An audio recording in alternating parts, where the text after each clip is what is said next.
Maybe first time. All right, it's the man of the hour. It's Joe Mack, the #1 catching prospect for the Miami Marlins. He is kind enough to join us here officially on the 40-man roster. Congratulations. That's a huge deal. But more importantly, the 40-man roster spot means you get to attend FanFest. How you doing? How is it? Give us your Joe Mack takeaways of FanFest so far. Yeah, I mean, it's been a great time overall, being able to see all these fans out here. Just seeing everybody, meeting a lot of people, signing things for people, talking with them, having good conversations. And, it's really cool to see everybody coming out here because, all this is possible about the fans. And it's really nice to kind of interact with them and see what they're talking about and just, interact as normal people. It's cool to see that we're able to do that, and it kind of gets caught up in like, oh, he's a baseball player, this person, this and this. But, at the end of the day, we're all humans. Yep. And it's nice to just relate to people. 100%. You mentioned that you were here after you were drafted. I assume summertime draft, roof close. Thoughts on roof open, Lone Depot Park? I like it. Yeah. I like it. Roof open's pretty cool. It's a different experience, but it's nice to see the sun sometimes. I know the shades will get a little bit iffy and then, but it's nice breeze. Yes. So, yeah. It's beautiful outside right now, and it's beautiful to have you here, man. How's the offseason gone for you? What have been the conversations and dialogue with the front office been, obviously, after being added to the 40-man? Yeah, I mean, there's been a lot of improvements going on with my game. Obviously, every single day I'm trying to get 1% better, stacking bricks and just taking those it. cliches. Yeah, give it to me, baby. No, they work. It's crazy. They might be cliche, but it works. So I spent my offseason at Cressy, doing work there. So nice. That was very, very nice time being able to. I met Tyler Phillips there for the first time. Got to catch a bunch of his bullpens, see who he is as a guy. Cool. Did he slap himself before he threw to you or not? Okay. Not in the bullpens. Not in the bullpens, but he's getting to that point pretty soon. He's going to start doing it soon. How's Brax looking? He's looking good. He's looking really good. He's healthy. That's the best part. Most important part is him being healthy and being able to be out in the field and go out and perform. So he looks really good. Stuff's there. Velo's going up too, so looks very good.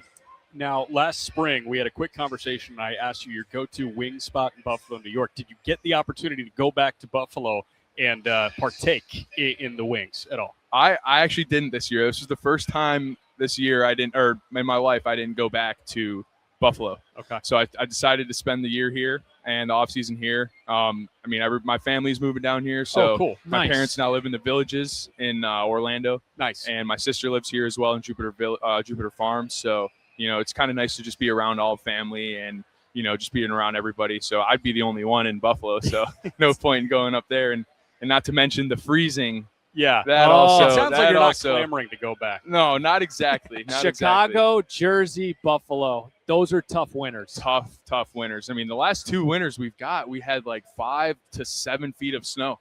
It was ridiculous. We had a mandatory, you couldn't leave your house. There was so much snow. It was ridiculous. It was like we were in the apocalypse. Are you a Bills fan? Yes, Are you absolutely. okay? Big Bills fan. I'm okay. I'm doing good. I'm hanging in there. We'll see what goes on with all the changes and everything. We'll see. I mean, I'm confident in it. Now, So- did you go to the game in Jacksonville or no? I went to a game in Jacksonville, not that one. Okay. Not at Jacksonville. I went to one in Fort Lauderdale against the Dolphins. The Dolphins. Yeah.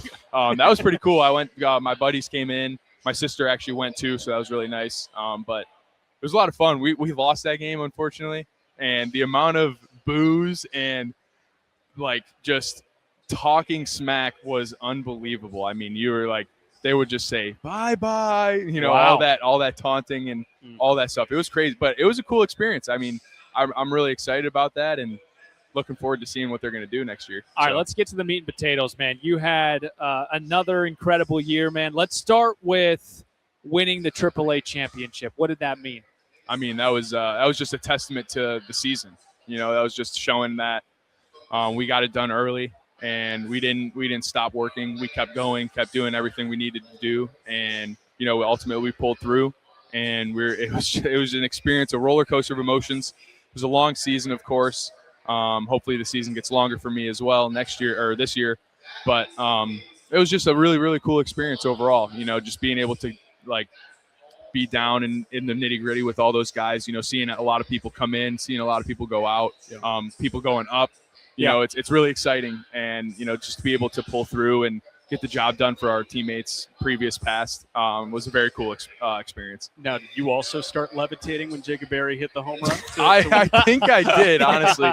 I jumped up and down like I was a little kid again, like jumping for joy. You know, it was a really, really cool time. I was able to I was right there on deck too. Yeah. So, you know, just seeing that and just running out to him and having the high fives, Yeah.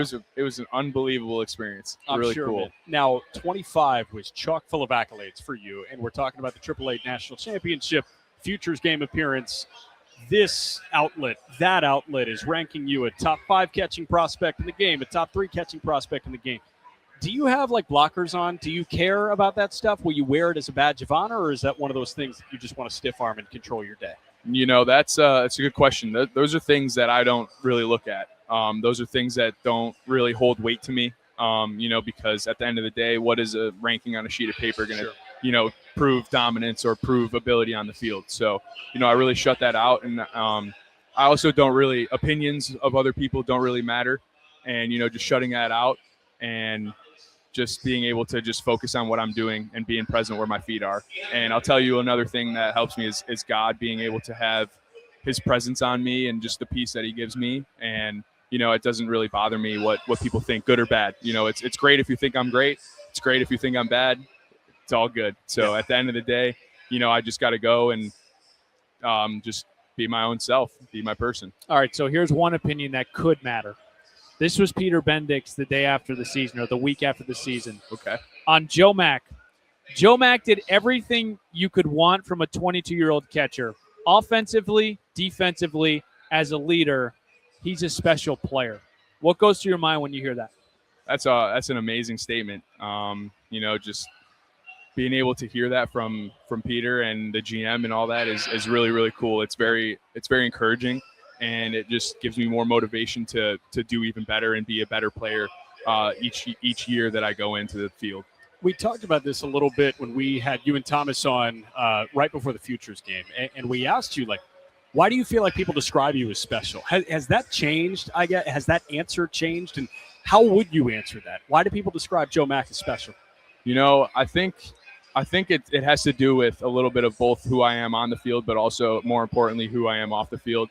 You know, I'm a human being first. I'm just a relatable person, I feel like, and you know, I'm able to just have good conversations with people, and I think that's also a reason why people kind of look at me like that. So I don't really feel special. You know how that is. I don't feel special, but you know, I know that God shines his light on me, and that's also what other people see. So that's a big thing that shines and other people see off me. Now, I want to get to who Joe Mack is in the batter's box, because the Marlins, over the course of the history of the franchise, have had some pretty notable stances in the box, like Craig Counsell, Gary Sheffield. We've got a lot of guys. Now, I think when you get to play at Lone Depot Park, a lot of kids in South Florida are going to be putting their hands high above their head and pointing the bat towards the pitcher's mouth. How did that happen? Like, where did your stance come from? Yeah, it's funny you say that. One of my old coaches used to say every time he would go like this with the bat, and then you would point it like this. Way too over-exaggerated. But, no, I've also heard, like, fans from other teams even, like, not mock it, but kind of just, like, do it. Sure. You know, it's also I heard a fan chirp me one time. It was, "You're not Kevin Youkilis." Oh, that's good. So I wasn't trying to be, but your hands were together at least. Yeah, they were together, so I wasn't doing that. Yeah. So, but no, I mean, honestly, it's pretty cool. I like it. You know, I think that happened because it was a mixture of like my high school swing kind of.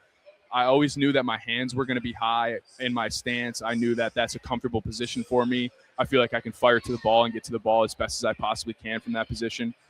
So, you know, I kind of was feeling different places of where I'm trying to put my hands and what I'm trying to do in the box. And ultimately, that was kind of the feel that I created and stuck with. And, you know, it's been working, and I love the feel of it. And, you know, that's kind of just how it happened. I just kind of combined a lot of swings, combined a lot of things, and kind of picked a happy medium, and that's it. So how did you get the 40-man call?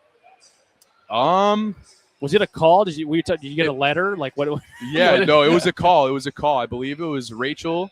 It was Rachel and Hector, two of our people, and they were on a combined call, I believe, and they told me. So it was really cool. I was actually shopping at the time. I was getting something, I can't remember. Was it during? But- When was it? I'm trying to think. Was this January or was this? It was a little bit before. I think it was Okay. like either early December or Okay. or holiday shopping? Little belated Black Friday. yeah, or I think it was late the month before November. Okay. Right? Yeah. Very good. Yeah. So the WBC is a big storyline here because we've got a couple of Marlins guys that are going to be out of spring training.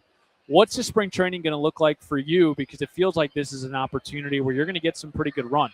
Absolutely. Yeah. I mean, I'm going to take advantage of every opportunity that I get. Make them have no doubt, make them make a play on it, and give them no reason to put me anywhere besides here. So I'm looking forward to it. I'm very excited. I'm very prepared and ready for it. And, I'm just ready to get my opportunity.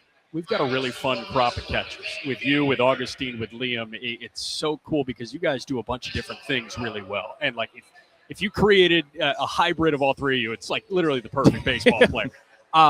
What's your relationship like with Augustine and Liam? Because I'm sure part of it is an iron sharpens iron type of thing. Absolutely. We work off each other, especially during spring training. We don't talk too much during the season, but when spring training comes around, obviously we're in different spots, Miami versus Jacksonville or Jupiter or Pensacola, wherever you're at. But, it's definitely going up, like the relationship. I'm learning a lot more about who each person is, who Augustine is, who Liam is. And I went to dinner with Liam actually yesterday and a couple other guys. It was pretty good.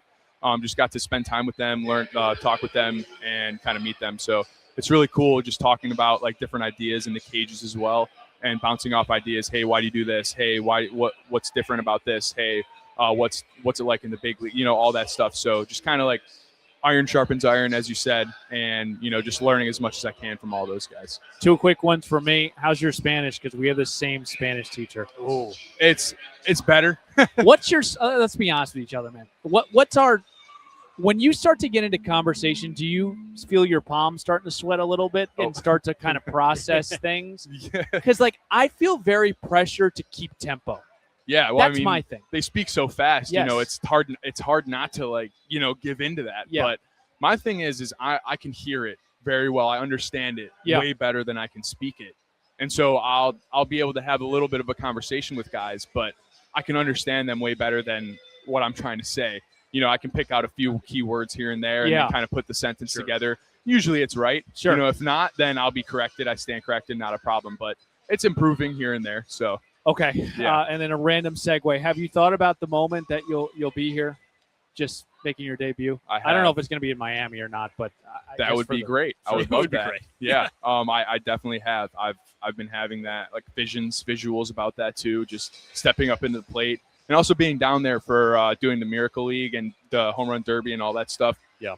Just being in the box, just experiencing that, kind of looking at everything, looking at center field, looking at the stands behind you, and just kind of prepping myself for that and just kind of putting myself in that moment. It's pretty awesome. I can already feel it. I can already see it, and I'm very, very excited for that chance. I love it. That's all I got, man. Very good. Awesome. I got chills just hearing that. We'll break here. We've got a couple of big announcements. Joe Mack, thank you very much for stopping by. We'll see you next week, and really excited to get up to Jupiter with you. Absolutely. Thanks for having me, guys. 2 Hall of Famers are now going to be inducted into the Marlins Hall of Fame. Yes. We will reveal that coming up next.